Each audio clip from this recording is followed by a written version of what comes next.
Welcome back, everyone. This is Dirch here, and I have another video on the patch, but this one isn't on a specific gun. This is just my kind of, I guess, initial reactions. I know they're not really initial at this point, but I didn't want to do this when the patch first came out because I wanted to play with it a little bit. Now that I've done 9 different guns and I've seen somewhat of a consistent result from it, I think I can talk to it. And I think what Shadow did here is really brilliant for a few reasons, and I'll kind of talk about those reasons, then go into more detail. But number one, just figuring out how to do this. I mean, no one else did, so that's pretty fucking brilliant in my opinion to be able to figure out how to do this where, you know, just about anybody on PC can do it.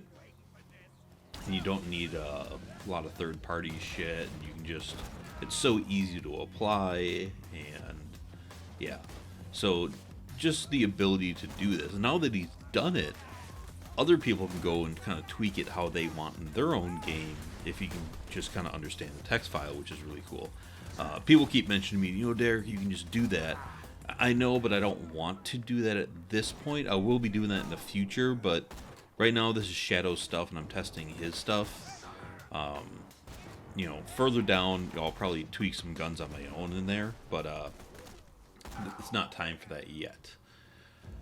The second one is where I'm even more impressed than that, is the buffs themselves are really well balanced so far, in my opinion.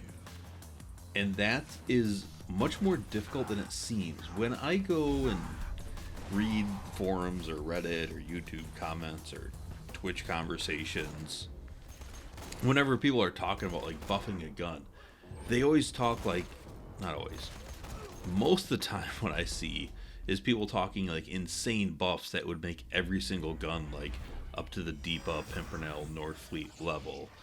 And that's not necessarily good for the game. It's better to have, at least the way I do it in my opinion, to better have guns kind of in a more of a tiered system. Like you've got your couple OP guns, but if everything is just OP, it kind of makes the game boring.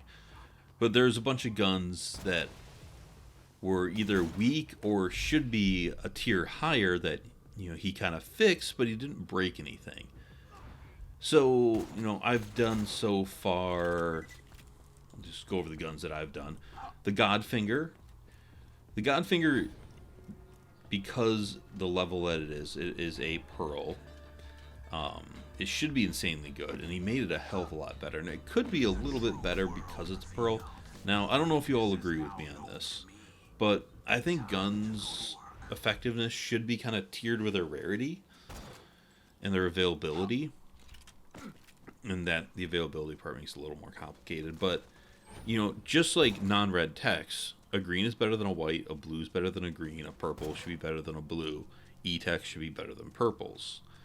And then when you go into red text, you know, a blue red text should definitely be better than its blue variant, but it doesn't necessarily have to be better than the purple. It just has to be different from the purple. Give it a different use case. And there's a lot of blue guns that fit nicely into there, but there's some that go too far, like, in my opinion, the Sandhawk and the Pimpernel. Those are so good they should be like pearls or seraphs or rare legendaries. Just being blue uniques, I think they're too good. Whereas in the Cobra, I think is perfect where Shadow just put it, because the Cobra's kind of slightly better than a Muck-a-Muck now, but mainly because the big explosion. And it's still a lot slower than a Muck-a-Muck, so it kind of puts it on, you know, even ground with a Muck-a-Muck, but different for a different use case. I think that's where blue should be. And that's why I was so impressed with the Cobra. And then, you know, legendary should be better than the purple. And then it depends how you look at it. Seraphs, I think Seraphs are easier to attain than pearls, because raids aren't really all that difficult once you figure them out. So then it should be Seraphs are better than legendaries, and then pearls are the best guns in the game. And it doesn't really work that way, but that's why I think like the Godfinger could afford a little bit more. But Shadow didn't fall into trying to make the Godfinger as good as the Liuda or Pimpernel. He didn't try to go that high. He just tried to make it more usable, and I like that. You know, the E-Tech snipers, those are difficult. They're really difficult because there's so much wrong with them. You know, that massive fire rate combined with the ammo consumption was broken as fuck because you just ran out of ammo with them, and you couldn't really hold them on a crit spot that well outside the Hyperion one because of reverse recoil. So they all kind of just flailed around and didn't really kill shit unless you were in normal mode, but in normal mode you didn't have enough ammo to use them anyway, so they were just pure shit. By reducing it to 1 ammo and fixing the negative crit, he made them a lot better. I don't know if they're still where they should be, because they are so inaccurate, I guess. But that's a more complicated problem. But he didn't break them. He made them a hell of a lot better. I would still say they're not as good as plasma casters, but that's because they're more complicated. And again, he didn't overbuff it. You know, the Storm definitely needed a buff, and while it wasn't the greatest on Maya, I just don't think she's the greatest with it. Where I think even Krieg might be insane with that. But like Gage and Zero are going to be really good with that. And I think with them it'll live up to what it is for a Pearl. And that's fine. Like, not every character needs to be that great with every gun, because if you buff it to the point where it's amazing on everyone, it's going to be broken on others. And that's tricky too. I don't know if that was intentional with him or just kind of some of these happen to land in that sweet spot, but you know, that's a tricky thing, because if you make it so it's really good on Maya, it could just be absolutely fucking broken on Zero or Gage. Like the Bearcat, I haven't tested it yet, but like the Bearcat will never be great on Maya because it doesn't get Reaper or Chain Reaction, so it's always going to be kind of crappy on Maya. So if you buff it to the point where it's good on Maya, it's going to be fucking broken on the people that are good with it, you know? The Butcher, this is one where I got a lot of comments, and people are like, oh, I don't know about this patch because it buffs a bunch of things that don't need to be buffed. Did the Butcher need to be buffed? No. Not really? But is it cool that it was buffed? Fuck yeah. The problem with the Butcher, like the Flacker and a lot of other ones, is you were parts locked into just one accessory. And now you can get a lot of accessories. And after testing the Butcher with the accuracy accessory, I'm going to go back and try the Butcher with that. Because at the pellet count, if you just increase the spread of the Butcher, and that with the reverse recoil and everything, it could just be a crit machine. So what he did with the Butcher is really cool. He did make it better, but it's still not going to be up to... It's not going to replace the interfacer on Raze or anything for what he did to it. Sorry, killed some Velcro there. But what he did is he opened it up for other things. And, you know, if you want to... I don't know, legit's questionable with this patch, because this isn't a Gearbox patch, but if you want to just play the game through, you know, legitly and farm up a Butcher... Now it's a hell of a lot easier to do that, because you don't have to farm one accessory on it. And if you're going for a single element, you're locked into so much RNG. It's like, alright, so I definitely want either a Hyperion or Bandit Grip on the Butcher. Those two are pretty close in effectiveness. Everything else falls off. Unless you're Sal, then you can get away with a Torg. But you might be looking for a few different grips. But then if you're looking for one element and one accessory and maybe one or two stocks, probably one stock, you are going to have a hard time. And now you can accept probably like 3 different accessories, 2 or 3 grips depending on your character, and maybe 2 different stocks. And with that, it becomes a much more farmable gun, and that's a lot better. Also, it just opens it up for builds. And different accessories might make the gun perform differently. And that is fucking awesome. So, well, yes, it got a buff. The best thing about the buff is it opens it up to more weapon variation. And isn't that what we truly want in this game, is weapon variation? And, you know, Shotgun suffered from this the most. because of the spreads and low pellets on a lot of them. You know, the slow hand, the sword explosion, the flacker, the butcher, the orphan maker, the... I know there's more I'm forgetting. There's so many shotguns that were pretty much locked into that vertical grip or nothing. And that made them bitches to farm. No pun intended that the bitch is a bitch to farm. But by giving it those 2 extra pellets, that just opened all that up. So I encourage the people that were kind of like, oh, that didn't need a buff, to look at it that way. And that is awesome. But also, while I always defended the butcher, it was far behind the interfacer and conference call in terms of DPS. And I know, like, the Baru test didn't include the red text effect of it, which made it further down, and it closed the gap, but it was still, even that gap got closed, it was still behind him quite a bit in DPS, and it was the Pearl, so it should be, you know, a higher level of that. You can debate if you think Pearls or Seraphs should be higher in DPS, but, you know, now that gap's been closed further, and I think that's a good thing. Next, the Skullmasher. You know, some people also said that about the Skullmasher, you know, it didn't need a buff. I disagree there. The Skullmasher was very underused. I know very few people that use it on a regular basis, partially because it's terrible to farm. But, he didn't do a lot to it. Just adding 1 pellet and keeping the spread the same helps your damage within that spread. And you guys saw me use it. It wasn't broken. It was really good. It still has range limits because the spread will get too much.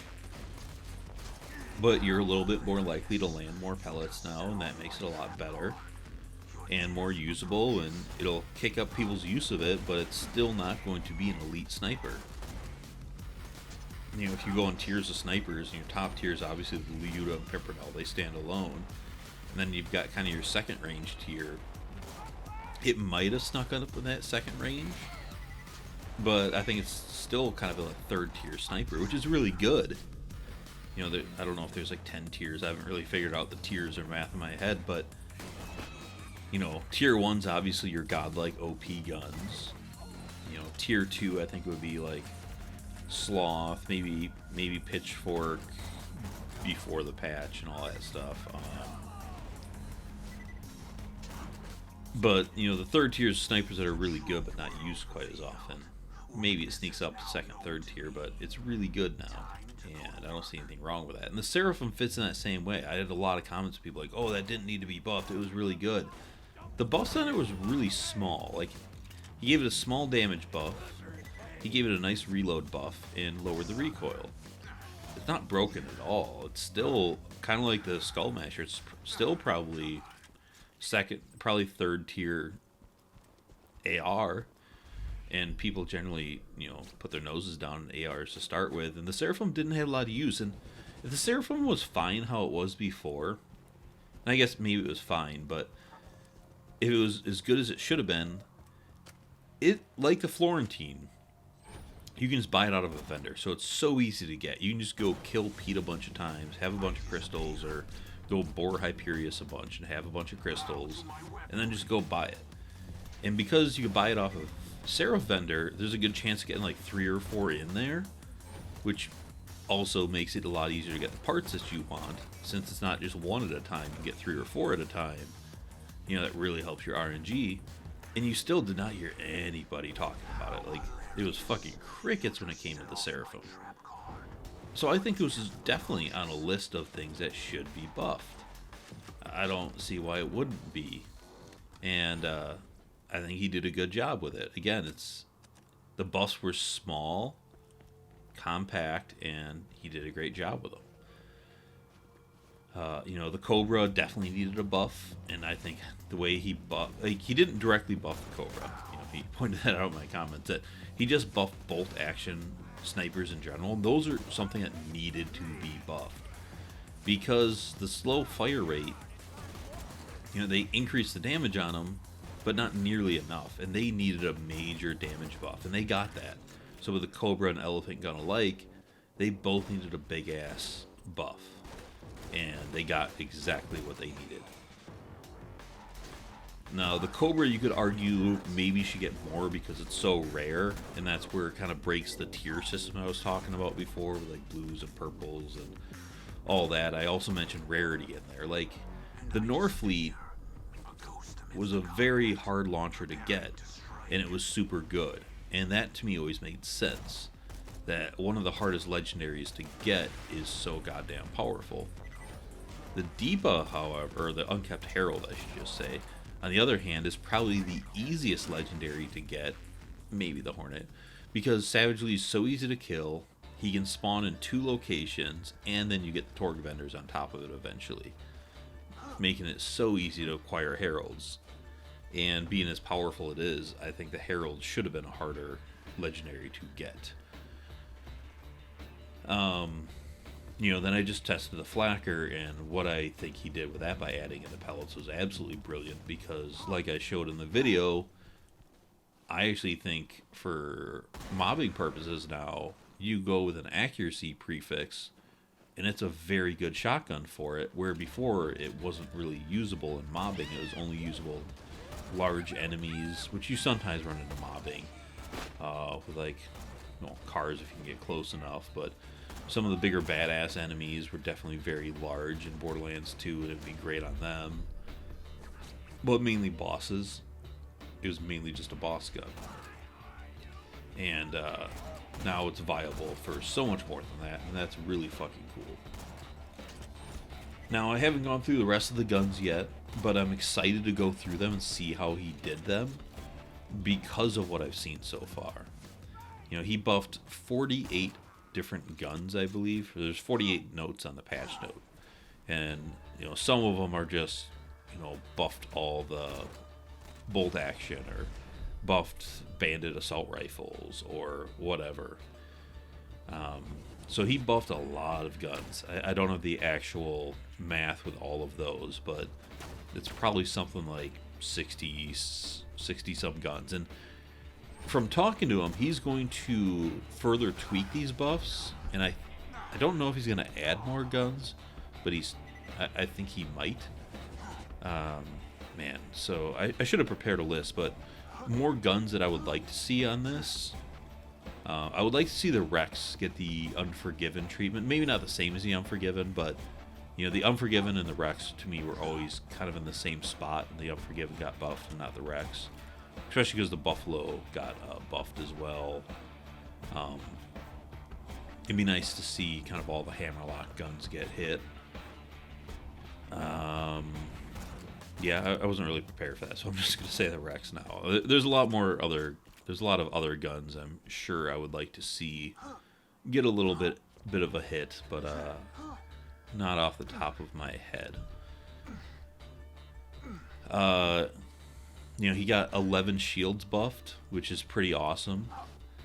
There was 7 different relic categories, and a shitload of comms, couple grenades, and then just adding drops to certain bosses and then making things auto pick up. That was brilliant as well. So if you're on the fence about this patch, just go. It wasn't that hard to download and apply, so just do that, because it doesn't automatically apply. You have to apply it. So if you don't like it, you don't have to use it. And if there's one thing that you just really disagree with, like, let's say you're an Axton player and the comm he got rid of and changed out. God, what was that? The Point Man to the Legendary Grenadier. If you really like the Point Man, you could just probably figure out how to take that off of there, or maybe talk to Shadow, and I don't know if he can walk you through it, or I don't want to volunteer him for too much stuff, but you can just get rid of that part and apply the rest of it. If you don't like that, it's your game. You can do what you want with it.